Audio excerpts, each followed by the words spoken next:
अस्सलाम वालेकुम viewers, welcome to JP digital podcast. मेरा नाम है हमजा साजिद राना।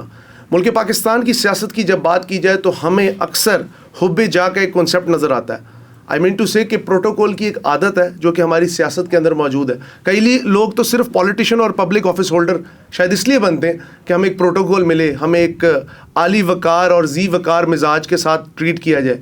इस सारी चीज़ों के ऊपर जब हम बात करते हैं तो पाकिस्तान के एक फॉर्मर प्राइम मिनिस्टर हैं जिनकी मैं बात करना चाहूँगा और आज वो हमारे साथ पॉडकास्ट में मौजूद है, शाहिद खाकान अब्बासी साहब। एक पूरी एयरलाइन चला रहे हैं, एक अपनी अब उन्होंने पार्टी भी अवाम पाकिस्तान पार्टी लॉन्च की है, लेकिन सबसे बढ़कर उनके मिजाज के अंदर एक आजिज़ी है और उस आजिज़ी के साथ आज तक उन्होंने जितनी भी बातें पेश की हैं, कई लोगों को तंग नज़र लगी, कई लोगों को लगी कि शायद हमारे पे तनकीद हो रही, लेकिन तनकीद बराए इस्लाह और तनकीद बराए तबाही में फ़र्क होता है। आज उनकी शख्सियत के कुछ पहलू जानेंगे और जानने की कोशिश करेंगे कि पाकिस्तान तहरीक इंसाफ का मुस्तकबिल क्या होगा, क्योंकि इमरान खान की जो बाज़-गुज़िश्त है वो पाकिस्तान के every nook and corner of the society में सुनाई दे रही है। Sir, very warm welcome. जी, बहुत शुक्रिया जी।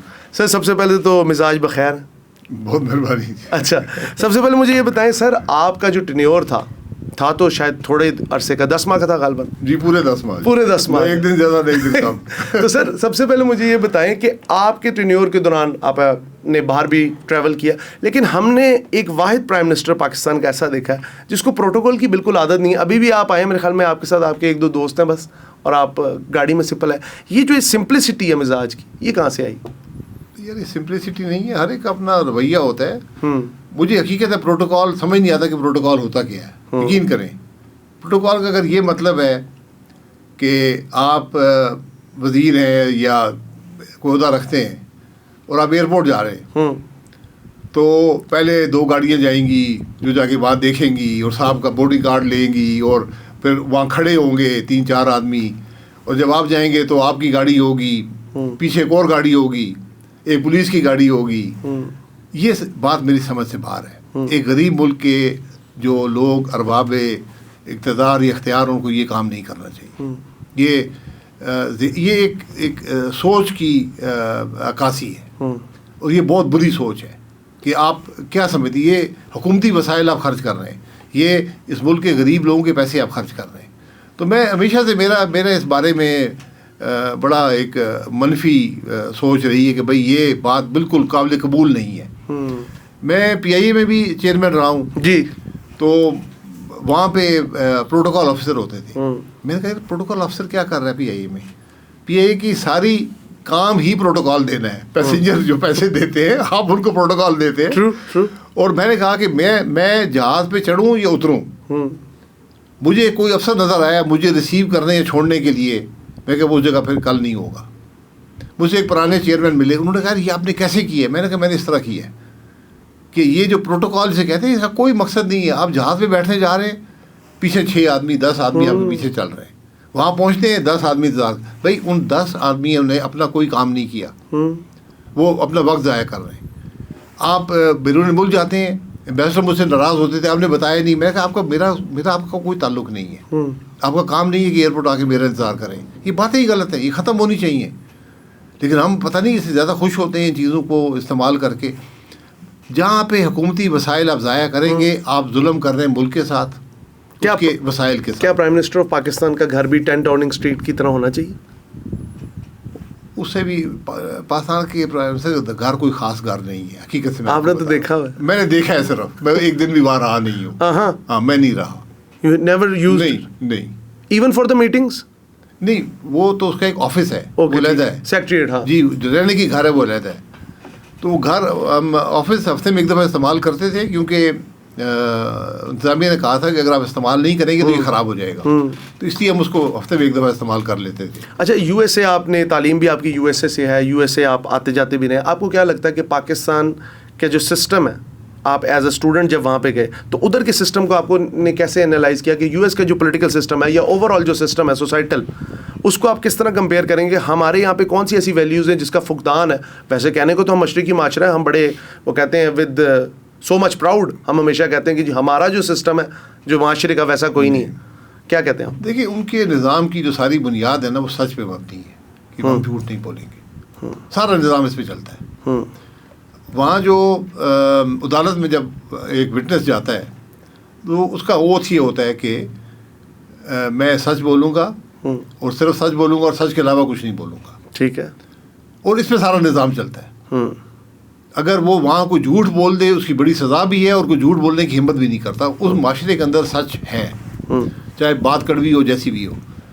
हमारा जो ओथ है वो बहुत सख्त है अदालत में, कि मैं अल्लाह को हाजिर नाजिर जानकर सच बोलता हूँ, और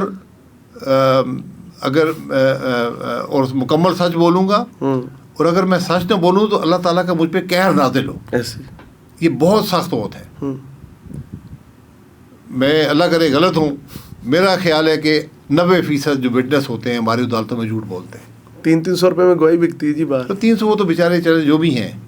मेरे खिलाफ 13 साजिश केस था जी, 22 विटनेस थे, आला तरीन अफसर थे, फौज के भी थे, सिविलियन भी थे, दूसरे इदारों के भी ये थे। वो मुशर्रफ वाला है? मुशर्रफ वाला, जी जी। पुलिस के लोग भी थे। 22 में से एक ने सच बोला। Don't tell me. जी, एक आदमी ने। अब मैं आपको क्या कह सकता हूँ, यह माशरा इतना बिगड़ गया है कि हमारे यहाँ सच की कोई वैल्यू नहीं है। दूसरे ममालिक चलते ही सच पे है। नाम इस्लामी है ना जमहूरियत। हमारा इस्लाम क्या कहते हैं, इस्लाम सच की बात पे। तो ये जब तक हम दुरुस्त नहीं करेंगे तो मामला नहीं चलेगा। खान साहब पे आ जाते हैं। इस वक्त खान साहब की बाज़ सुनाई दे रही है आपको, और मिफ्ता इस्माइल साहब को एक बगावत के मिजाज के मुताबिक आप निकले हैं पार्टी से। पार्टी की इस वक्त जो बेस है, क्या मरियम नवाज़ फैसले कर रही हैं, नवाज शरीफ कर रहे हैं? कल नवाज शरीफ साहब लाहौर की सड़कों पे थे, सारा उन्होंने दौरा किया दीगर चीज़ों का। आपको क्या लगता है कि इस वक्त नून लीग की बेस क्या मौजूद है, या नून लीग का बेसलेस हो गई? मतलब बेसलेस मतलब बुनियाद हिल गई। कल दौरे में कितनी पुलिस लगी होगी आपके ख्याल में? ठीक ठाक लगी होगी, चौकी बनते सारे नहीं, फिर भी हज़ारों की तादाद। हज़ारों की तादाद, बिल्कुल ऐसे। ये वही मियाँ साहब हैं जो इन गलियों में हम बैठे होते थे, कहते चले। अच्छा, बगैर पुलिस के। एक गाड़ी कभी साथ हो, 2 गाड़ियाँ हो, लक्ष्मी चौक जाके बैठ गए, खाना खा लिया, वो कुल्फ़ी फालूदे की दुकान पे चले गए, खीर वाली दुकान पे चले गए। ये वो मियाँ नवाज शरीफ की वो अहमियत थी। आज अगर आपको हज़ारों पुलिस लगा कर चौक बंद करके जाना हो तो फिर बात तो नाकाम हो गई ना। बिल्कुल ऐसी। फिर मुझे बड़ा अफसोस होता है। मैं हकीकत से मैं आपको बताता हूँ, मेरा उनसे बहुत ताल्लुक़ रहा है, ज़ाती ताल्लुक़ मेरी तरफ से आज भी मौजूद है। जी, अगर वो, और मेरा हमेशा उनसे यही ज़िंदगी में बात रही है, उन्होंने याद किया तो मैं हाजिर हूँ, नहीं किया तो मैं जाके बाहर दफ्तर के नहीं बैठूँगा, घर के बाहर नहीं बैठूँगा। अच्छा, पूरी ज़िंदगी इस तरह गुजारी है उनके साथ, जानते हैं इस बात को। आपने अपनी पॉलिटिकल पार्टी बनाई है, ठीक है, इसका मतलब है आप स्टिल पाकिस्तान की सियासत पे यकीन रखते हैं? नहीं, मैं जिम्मेदारी समझता हूँ, क्योंकि इस मुल्क ने मुझे बड़ा मौका दिया है, मुझे सीखने का मौका दिया है कि मामलात क्या है, मुल्क के मसाइल क्या हैं, मुल्क के मसाइल का हल क्या है। तो इसको ज़ाया नहीं करना चाहिए। जो मैं उसकी हिस्सा डाल सकूँ, मेरी जिम्मेदारी है। अभी रिसेंटली इमरान खान साहब को जब अल-शिफा के बजाय पिम्स ले गए, और अल-शिफा के जो डॉक्टर हैं, डॉक्टर फैसल सुल्तान ने मेरे ख्याल में कहा जी कि मैं अल-शिफा के बाद मुझे बख्तरगंज गाड़ियों में घुमाया गया, और उसके बाद मुझे उन तक रसाई नहीं दी गई, खान साहब तक। उसके अलावा क्या पाकिस्तान के अंदर जो अदालतें हैं उनके वर्डिक्ट के मुताबिक तो उन्हें अल-शिफा जाना चाहिए था? क्या अदालतों का फैसले की कोई अहमियत नहीं? देखिए, अदालतें ना इमरान खान साहब मानते थे, ना ये लोग मानते हैं, ना आज की हुकूमत मानती है। अच्छा, अदालतों की कोई हैसियत नहीं है। वरना अदालत ने लिख कर दे दिया कि भाई अल-शिफा ले जाएं, आप ले जाएं। अडियाला जेल से आए, पहले अल-शिफा आता है, फिर पिम्स आता है। अदालत ने लिख दिया है, इसमें क्या खराबी पैदा हो जाएगी? डॉक्टर वहाँ भी हैं, वहाँ भी हैं। ट्रू। भाई एक शख्स की कहता है मुझे अल-शिफा ले जाते। उन्होंने चेकअप करना था, यही जवाब वो भी देते कि इनकी सेहत बिल्कुल ठीक है, बात ख़त्म हो जाती। आपने एक इशू बना दिया। ये एक छोटी सोच की अक्कासी है। बदकिस्मती ये है कि जो लोग आज इक़्तिदार में हैं, ये सब इस मामले से गुजर चुके हैं। इमरान खान साहब भी यही हरकतें करते थे, इसको जेल में डाल दो, इसको सहूलतें ना दो।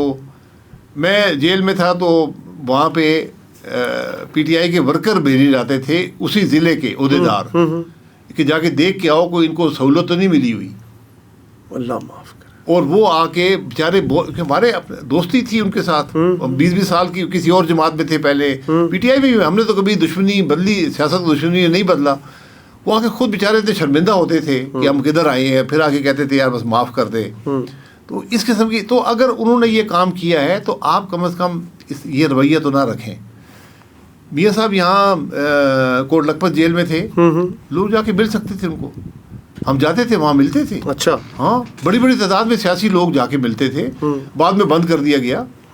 लेकिन ये रवायात ख़त्म करनी चाहिए। आज मौका था शहबाज साहब के पास, शहबाज साहब के साथ भी ये बदअखलाकी बदनज़मी हुई है, इसमें कोई शुबा नहीं है, लेकिन आपके पास एक मौका था, आप ये रवायात ख़त्म कर देते।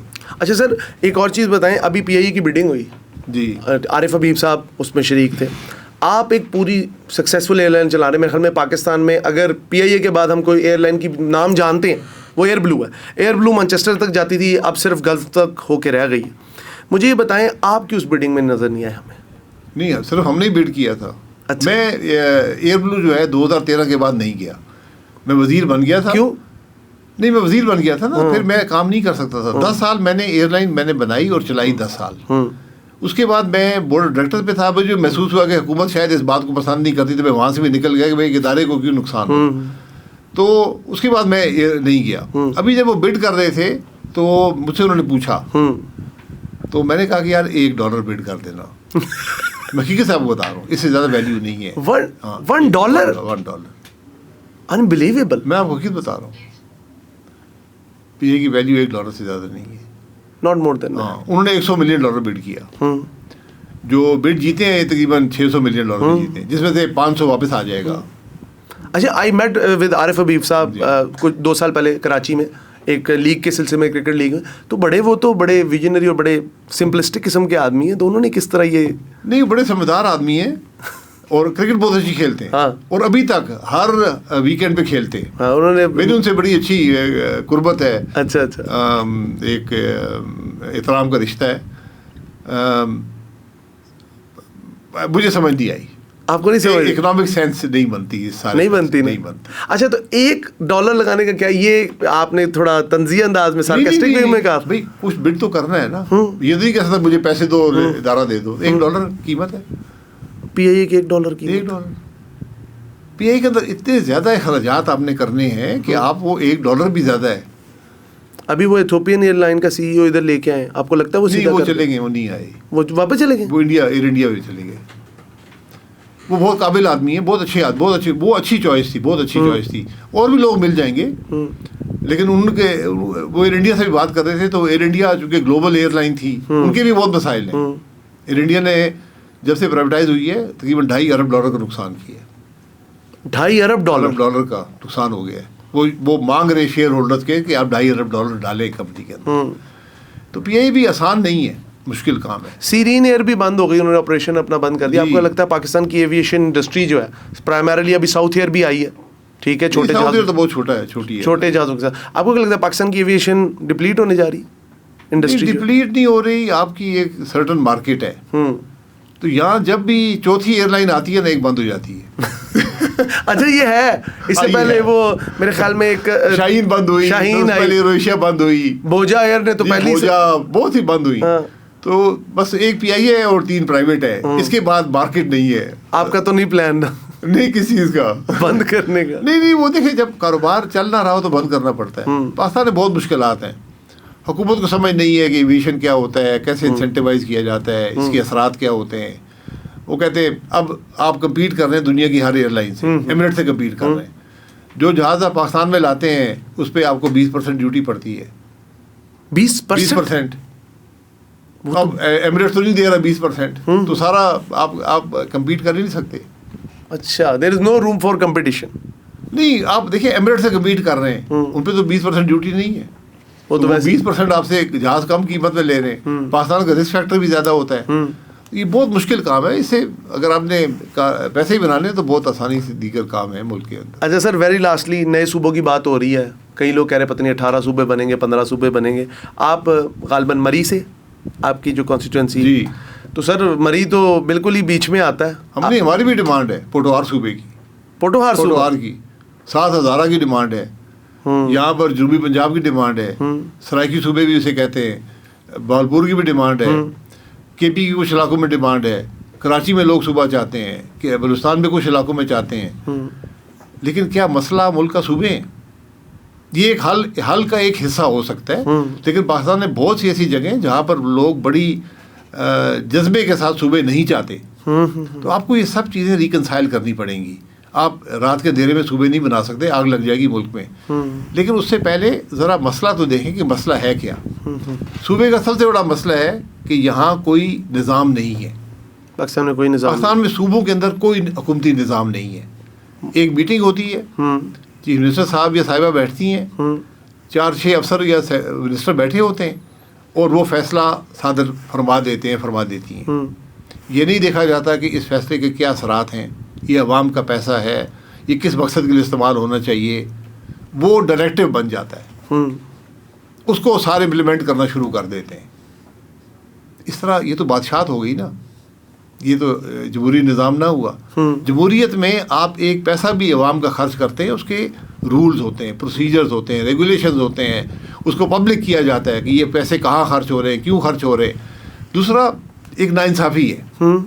आप आज पिछले 3 साल के नंबर, ये हुकूमत के नंबर्स हैं। लाहौर में फ़ी कस पंजाब हुकूमत ने अखराजात किए हैं लाहौर के ज़िले के अंदर, जी, ये ज़िला लोधरा से 29 गुना ज़्यादा है। 29 गुना? जी,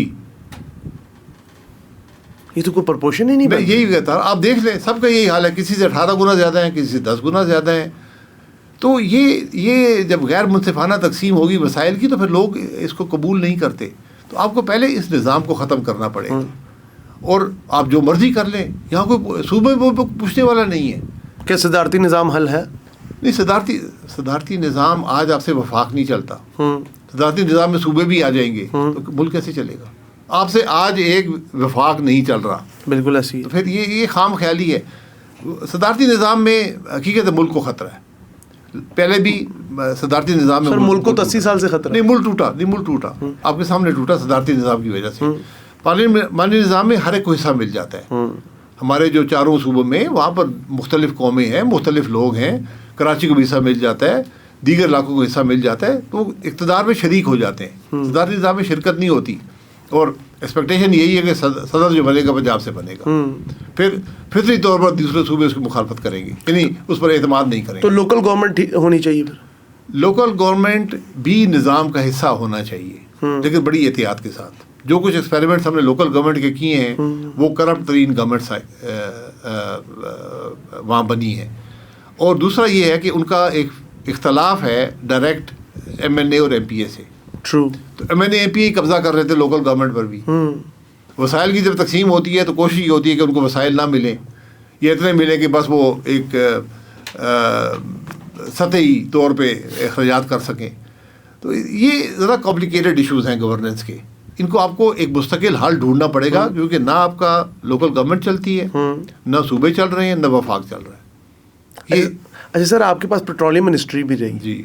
इमरान खान के दौर में केकड़ा 1 केकड़ा 2 की बातें हुई और पेट्रोल की एक्सक्वेशन की बातें हुई। क्या पाकिस्तान में वाकई में पेट्रोल है ज़ेर ज़मीन या सिर्फ बातें हैं?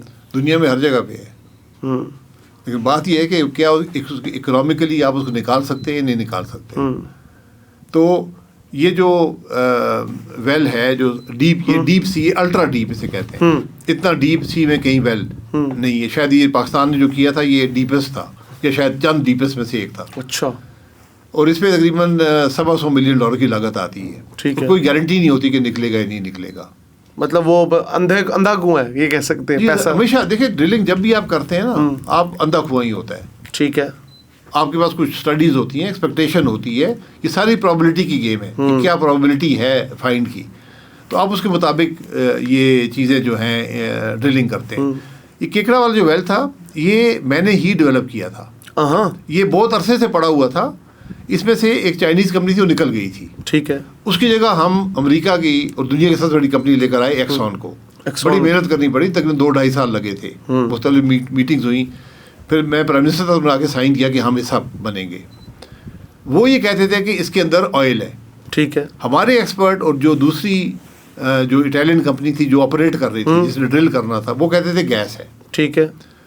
अब अगर गैस निकल आती तो आप यकीन करें कि पाकिस्तान जो है वो कंगाल हो जाता। कंगाल हो जाता? मैं कहने लगा था, मुझे लगा आप कहेंगे कतर बन जाता। नहीं। क्यों? उसकी कीमत इतनी ज़्यादा थी। आज जो आपकी कतर जो आपको अपनी गैस निकाल कर LNG बनाकर कराची में पहुंचाता है, वो $8 की पहुंचाता है। ठीक है। हमारी जो गैस निकलती वो $11 की कीमत थी। हमें $11 अदा करने वो तो वायबल ही ना होती। जी मैं यही कह रहा हूँ। तो इसलिए ये चीज़ें जरा बड़ी सोच समझ के, तेल निकलता तो आपका फ़ायदा था। हाँ। और उसमें बड़ा वक्त लगता है, ये एक दिन की बात नहीं होती। इमरान खान साहब ने जब ये अभी उससे पहले वो हुसैन हारून साहब थे वज़ीर रिटर्निंग, उन्होंने ऐलान कर दिया कि तेल निकल आया। बिल्कुल ऐसी है। मुझे और कंपनी वालों ने फ़ोन किया, क्योंकि हमने उसी वक्त हुकूमत छोड़ी थी। उन्होंने कहा जी आप लोग क्या कर रहे हैं? मैंने कहा कि उन्होंने कहा आपके वज़ीर साहब कह रहे हैं कि तेल निकल आया है। मुझे कहा ये गलत बयान है, हम तो यहाँ फंस जाएंगे क्योंकि हम पार्टनर थे वहाँ पर। तो बहरहाल वो गुजर गया, उसके इमरान खान साहब ने कह दिया तेल निकलने लगा, गैस निकलने लगी है। तो कहा जी कौन बहुत बड़ी खुशखबरी है। जी तो ये खुशखबरी की इंतज़ार किया करें ना। और मैं आप हकीकत से कह रहा हूँ, गैस निकल आती आपका बहुत बड़ा मसला था। अच्छा शुक्र है नहीं निकली। शुक्र करें। अजीब बात है लेकिन मैं हैरान हूँ। मुझे आई स्वेयर टू गॉड मुझे लगा आप कहेंगे कतर बन जाएगा पाकिस्तान, ये तो कंगाल बन। सर लास्ट में मुझे बता दें, मोहसिन नकवी साहब ने कहा ये निज़ाम बोसीदा हो चुका है, ठीक है, इस निज़ाम को बदलने की ज़रूरत है, और उसी निज़ाम ने उनको तमगा इम्तियाज़ या सितारा इम्तियाज़ के लिए नामजद कर दिया। निशान इम्तियाज़ अल्हम्दुलिल्लाह। क्या कहेंगे? वो ये बता दें उनको किसने कहा था ये कहने के लिए। ये पता करें फिर आपको समझ आएगी। क्योंकि उनको तो 5 साल तो नहीं कहा ना उन्होंने, आज एकदम उनको कहाँ से ये आया कि भाई ये निज़ाम है नाकाम, आज का नहीं है, बहुत अरसे से नाकाम है।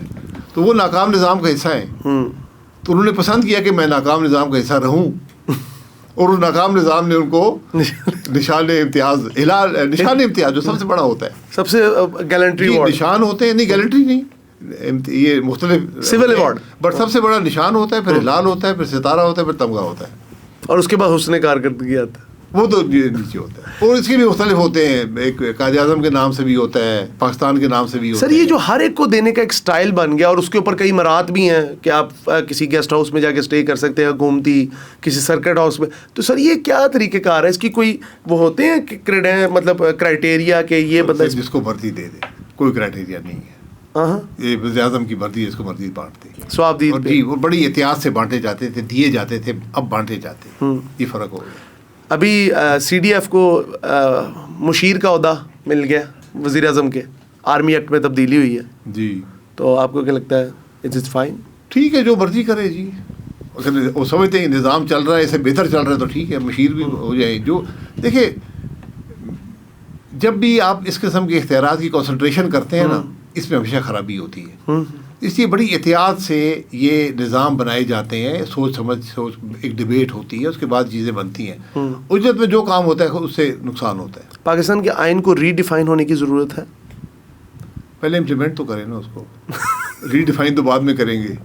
जिस मुल्क के अंदर फंडामेंटल राइट्स ना हो, पार्ट 2 है हमारे आइन का, चैप्टर 1 है, ये कोई 20-21 आर्टिकल्स हैं, फंडामेंटल राइट्स हैं।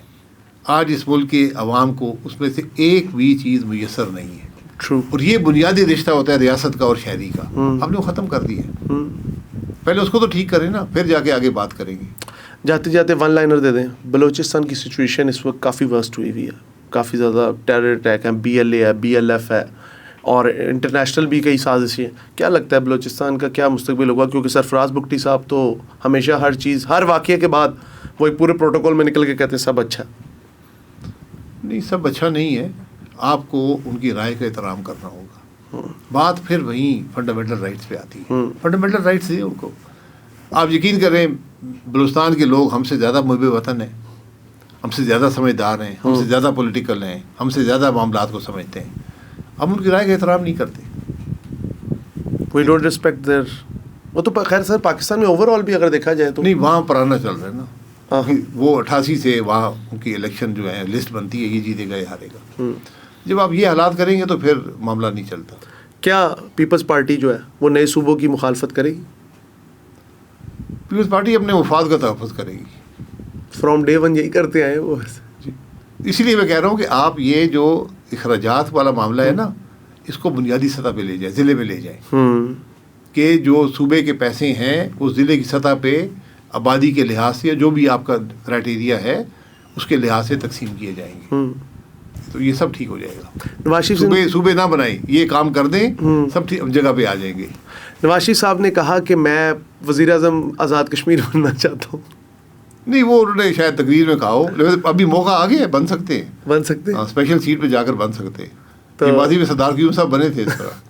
नहीं तो क्या आपको क्या लगता है फिर आज़ाद कश्मीर का जो नक्शा है वो बदलेगा इंफ्रास्ट्रक्चर? नहीं, इंफ्रास्ट्रक्चर आज़ाद कश्मीर अच्छा है। मैं एक मरी के गांव में रहता हूँ। 1962 में हमारे गांव से वहाँ पर खंबे लगे थे और बिजली आज़ाद कश्मीर गई थी 62 में। हमारे गांव में बिजली आई है 1983 में, अल्लाह अकबर। 21 साल बाद खंबे हमारे गांव में लगे हुए थे। तो वहाँ पर इंफ्रास्ट्रक्चर अच्छा है, कमी नहीं है। जो कमी है उसको पूरी कर दें। आज़ाद कश्मीर को ज़्यादा बड़ी जगह नहीं है, लेकिन हम पता नहीं कि उनकी बात सुनना नहीं चाहते, उनके मसाइल हल नहीं करना चाहते। सर ये नाकामी उनकी अपनी लीडरशिप की है। और इलेक्शन में इंटरफियरेंस होती है उसकी है। तो वो तो सर आपको क्या लगता है कि आपकी पार्टी अगले इलेक्शन में किस तरह परफॉर्म करेगी? How do you manage? Election हुए तो हिस्सा लेंगे। इलेक्शन हुए तो आपको इसमें भी शक है? इलेक्शन पे सारे पाकिस्तान को शक है, मेरे शक से क्या फ़र्क पड़ता है? यही सिस्टम चलेगा? नहीं, यही सिस्टम क्या मतलब, ये सिस्टम क्या है? मतलब शहबाज शरीफ साहब ही चलेंगे आगे? शहबाज शरीफ साहब को 100 साल दे दें, कुछ नहीं कर सकेंगे। आप जो देखें, जब आप काम 2 साल में ना कर सकें, वो कहते हैं शहबाज स्पीड, चाइना उनका मोतरफ है सर। तो पाकिस्तानी नहीं है ना।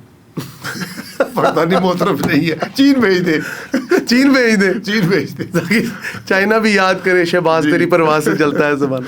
सर बात स्पीड की नहीं होती, बात काम की होती है। आप स्पीड से गलत काम करें तो बहुत नुकसान हो जाता है। डू यू थिंक इनके ज़्यादा मंसूबे नुमाइशी होते हैं?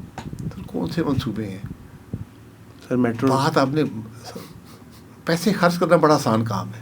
हाँ, आप मेट्रो बना दें, जो मर्जी बना दें, अच्छी बात है, बुरी बात नहीं है। लेकिन वो वसाइल अब असूल ना चल रहे हों, अस्पताल ना चलते हो, लोग गरीब से गरीबतर होते जाएं, मईशत आपकी ना हो, ना जॉब्स हो, ना बिजनेस हो, तो फिर मेट्रो क्या करेगा?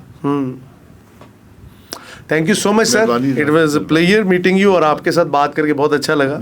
मुझे ये नहीं पता था कि आप इतनी हंसमुख तबीयत के, मुझे लग रहा था very serious kind of person, लेकिन अच्छा लगा। व्यूअर्स, हमारे साथ मौजूद थे former prime minister of Pakistan Shahid Khaqan Abbasi साहब। उनसे हमने उनकी ज़ाती ज़िंदगी प्लस पॉलिटिकल आइडियोलॉजी प्लस नून लीग और उसके अलावा PTI और नए सूबों के ऊपर बात की। कहने का मकसद सिर्फ ये है कि मुल्क पाकिस्तान का जो मिजाज है और जो हमारे पब्लिक का मिजाज है, उसके अंदर बहुत ज़्यादा तज़ाद है। लोग अपनी सोच के, अपने अफकार के, अपने तख़य्युल के, अपने मिजाज के इस कदर ग़ुलाम हो चुके हैं कि उनको ये नहीं समझ आता कि मुल्की मफाद कहाँ है। खाकान साहब ने कई चीज़ों में हमारी तनसीह भी की, समझाया भी कि पॉलिटिकल मॉडल किस तरह होते हैं, लोग किस तरह चलना चाहते हैं और मुल्क किस तरह चलते हैं। इनसे हमने बड़ी अच्छी बातें की। उम्मीद करते हैं आपको हमारा ये जो पॉडकास्ट है वो पसंद आएगा, लेकिन आपका कीमती फीडबैक हमारे लिए बहुत मददगार साबित होता है। बहुत शुक्रिया।